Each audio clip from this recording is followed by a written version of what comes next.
Jenkins, obviously straight back in the side. You felt he did enough last week at Campo to come straight in? Yeah, look, he went back with a couple of things that we needed to make sure that that we wanted him to see him do, and he's obviously had an interrupted season, so it was great to see him go back with a great attitude. Not only kicked 4 goals, but the way he went about it was really impressive. So, as we said all along, he's in our best 22, so we're keen to get him back.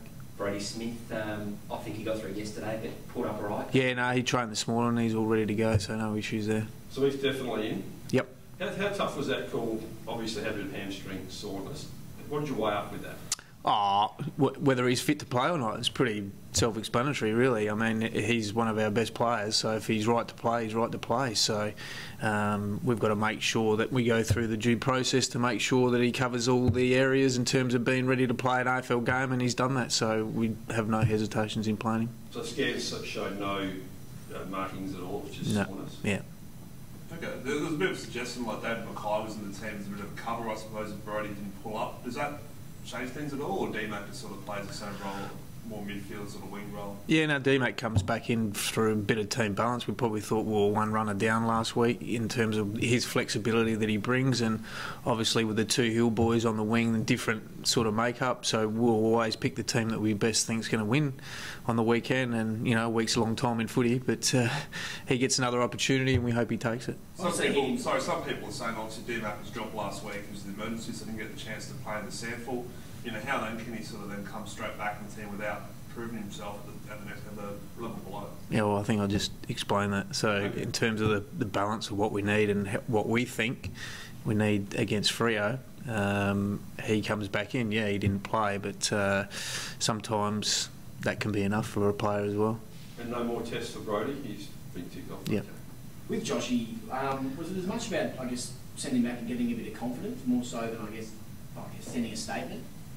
Yeah, no, it definitely wasn't sending a statement. It was more on the back of him being able to play the way that we expect him to play at AFL level. So, as I said, he was out for a long period of time, and you watch any guys that come through a long layoff or from an SANFL point of view, you know, the speed is quite different. So he went back and did exactly what we asked him to do, so he gets rewarded with that and hopefully has a good night tomorrow night. You just mentioned the Hill brothers. How much of a concern is Freo's pace? Is that one of their key attributes?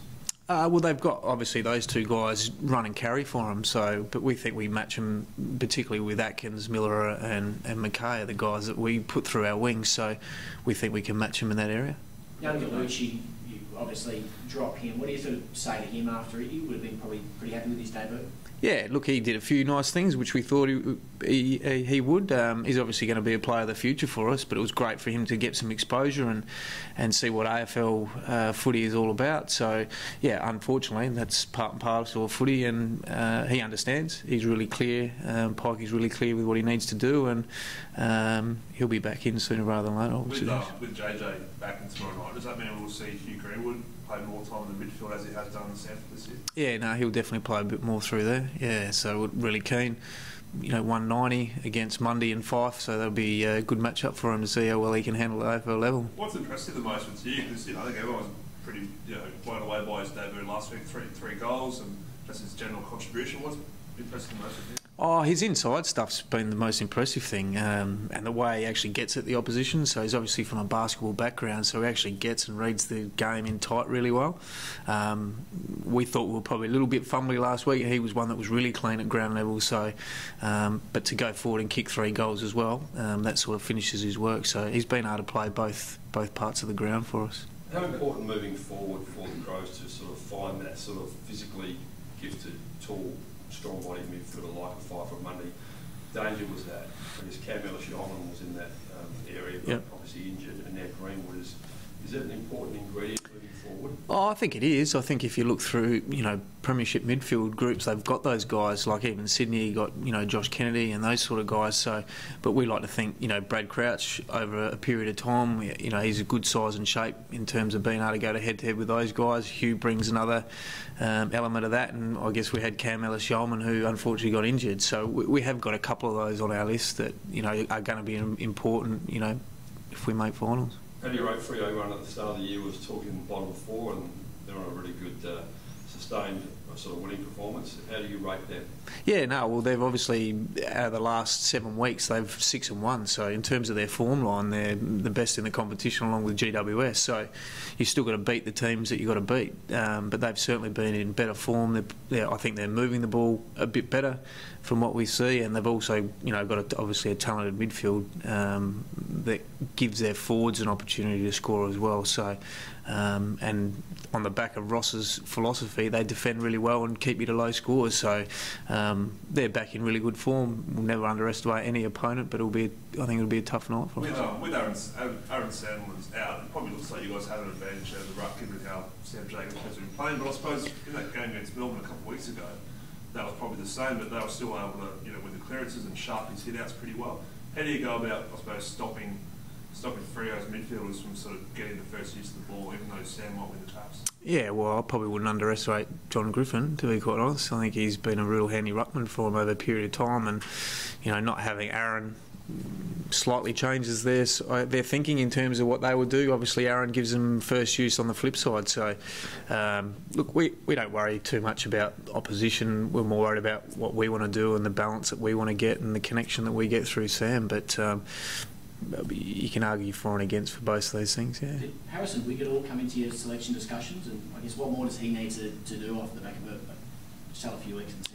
Yeah, no, he has. I mean, we rate Wiggy really highly, and he's the last couple of weeks he's played more midfield, where he's probably been playing more back. But he went back, had 40-odd possessions on the weekend, and was really damaging. So, like any other SNFL player, we want to see consistency of that level to force your name into selection. You don't just get picked off 1 week. Just with Jordan, just message go back, get more of the footy defensive stuff as well? Yeah, it's not necessarily about getting the footy, Rennie. I think we get caught up in that. It's really about him playing his role. He didn't get a lot of midfield minute. He came in as a small forward, so he understands the structures, what we expect from a defence point of view, and he's obviously got naturally really good talent, when he wins the ball. So, it's a little bit of that, but it's more about understanding what we need from him. And I think I've read somewhere during the week that Freo's been rated by some as the best midfielder in the comp. I know every week's a big test, but what's the key to stopping them? They've got so many good big bodies in there.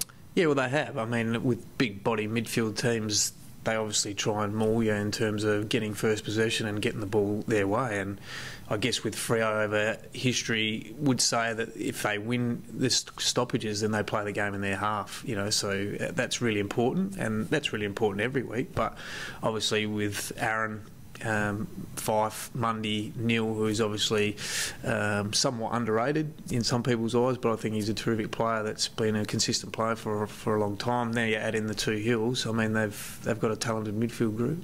What are the Crows need to do better than they had? Obviously, you've 6 wins to start the year, a couple of losses, they come to win against Brisbane last week. What do you want to see from your group this week?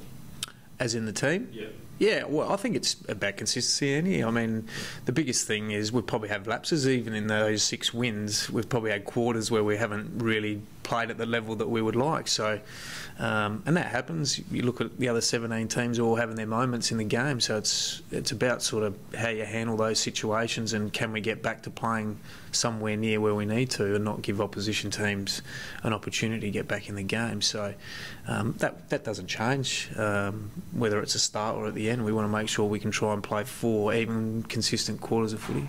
Is Charlie Cameron still going to play some time in the midfield? It seems like he's played mainly up forward the last few weeks. Yeah, that hasn't been really by design. It's more about our structure that we've played with. So, look, we'd love to have 2 Charlie Camerons. We'd love to have him in the midfield. We'd love to have him in forward pressure, but unfortunately we don't. So we evaluate on the day where we think he's best suited. Well, you addressed the starts. I mean, towards telling you've only won 2 first quarters for the team. If so, how do you change it? Yeah, no, well, we've had conversation about it. We're not ignorant to think that hasn't been at the level. It's a combination of things. It can be players' mentality, it can be training, it can be preparation, it can be a whole host of things. So we're trying to dig through that and make sure that we can zero in on a good start, because we can't obviously give teams opportunities in games, especially when we start getting to the pointy end of the season. Did you change the routine at all? Not necessarily the routine. I mean, it is what it is, but it's more about the individual as well being prepared and ready to play. That's one of the challenges about coaching, is making sure you get those 18 guys in the headspace to compete and play the way that we want to play. You just mentioned Hugh, I guess, going up against that elite midfield. Does he get a run with role at any point? Do you sort of give him that so he can work his way into the game? No. Or something like that? No, I wouldn't have thought so. I mean, we like to play with our strengths and make sure we tick that off first. There's obviously an opportunity if we do think that, Fife's out of control, that then body-wise he could potentially go with him, yeah.